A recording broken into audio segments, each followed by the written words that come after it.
And then you have this example of some short vowel sounds. So now we are going to see some more examples of short vowel sounds and long vowel sounds. So please, can you show me another long one? Let's go to the long one, and then after we're going to study the short ones and long ones separately.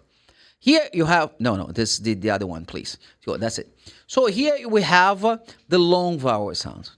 Now, even the letter A that we saw before that has like a or a, now we have long one. It's like A. That's why you say day, bake.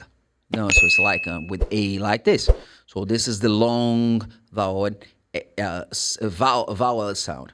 Then you have the letter E. Not E actually. Yeah, it's the letter E that has this sound like E2 or EE or EA. So then which is basically E long like this. So for example, if I give an example in this sentence, you are going to understand which word I'm using in the sentence based on the context. For example,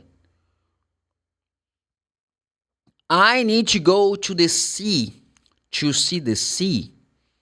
I'm using see in the first example. The first C, I need to go to this. Sorry, I need to see. No, I said I'm going to the beach to see the sea. That's the example. I'm going to the beach. And make sure that you're going to make the sound longer. Beach. Because beach is E sound. Because if you make this sound short, instead of saying beach, you say bitch. Bitch is like a prostitute. So be careful. So I'm going to the beach. No, I'm going to the beach. This is B.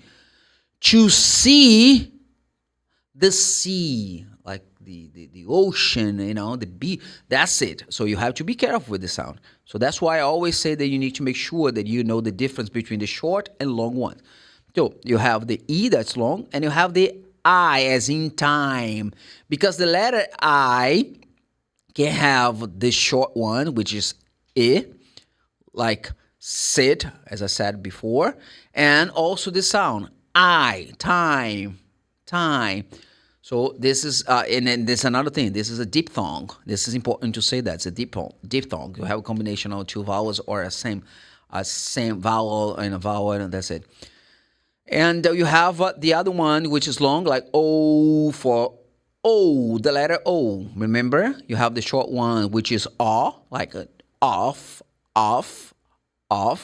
and you have the long ones, which is O, like O, go. It's also an example of another diphthong sound, huh? And you have the U one that I said to you, this is the long one, because the short one is so the long one is U. So U. So as you have the example there, okay?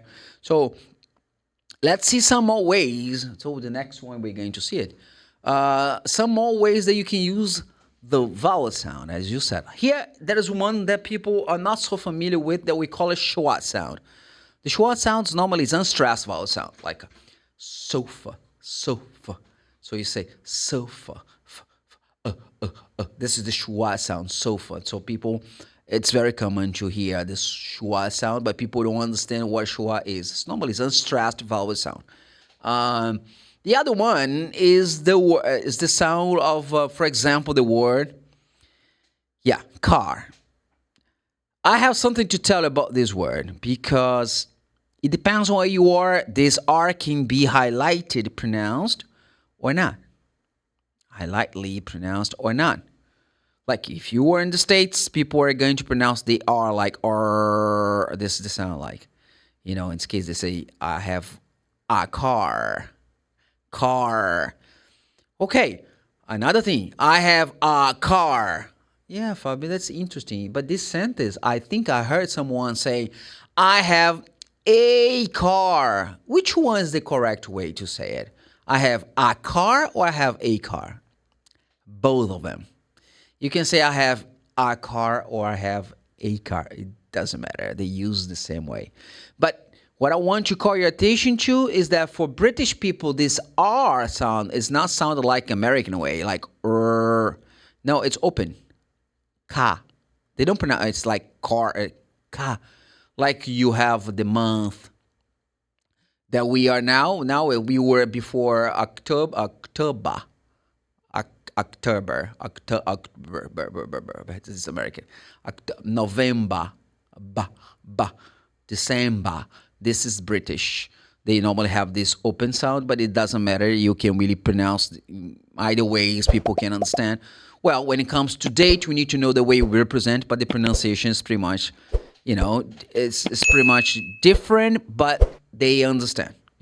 It's hardly ever gonna have a conversation between a Brit and American that they cannot gonna go like, oh my God, I don't understand what you're saying. No, hardly ever. They understand. Sometimes we have some differences in terms of vocabulary. Really happens. Once I was having a conversation with a friend of mine, and I think I have already mentioned his name here before, Thomas Eldridge, like my friend Tom. I used to go like Tom. And we are talking about like a match they were supposed to watch afterwards. He asked me about the score. He says, hey, Fabio, what do you think the score is going to be like? And I said, I think it's going to be a tie. A tie, I know that you might think that a tie could be like the tie if you want to really dress up formally to go to, I don't know, to a very formal party or something. You have a suit, a tie. No, but not a tie I'm talking about. I'm saying a tie when you have the same score. Like you're going to have a match between Brazil versus Argentina. So they're going to have a 0-0. So it's going to a tie. This is a tie in American English. And I said to him, Mom, I think it's going to have a tie. And he says like, sorry? So a tie. So you mean a draw? So he said a draw. So sometimes some differences in terms of vocabulary will happen. Like it's pretty much the same as Portuguese from Brazil and Portuguese from Portugal, which is different, and vocabulary, pronunciation. But we understand Portuguese people as they do understand me as well. So this is something that can happen, and you should be ready for this. But in terms of pronunciation, even if they change, they can understand. They really understand that, so it's not a problem. But there is a difference. You can say R sounds, it's open sound for British people. So they go like car. But when I give an example of a tie, and I said a tie could be the same score in a match, or if you want to dress formally to go to a graduation party or a wedding ceremony or something, you're going to wear a suit. And I said suit because there's even a very famous series, like sitcom, that people say. It's people mispronounce. They say sweet. No. The letter I is not pronounced. It's suit. It's S-U-I-T. But this word, the letter I is silent. It's mute. You should say suit. A juice. Is there anything else that I'm up? Okay, yeah, but this is basically that. So you have more examples that I don't remember right now. But suit, juice. This is the way you should pronounce this word like. Obrigado por assistir esse vídeo. Não esqueça de curtir, compartilhar com seus amigos. Se foi útil para você, pode ser para seus amigos também. E ativar o sininho para mais atualizações. Te vejo no próximo vídeo.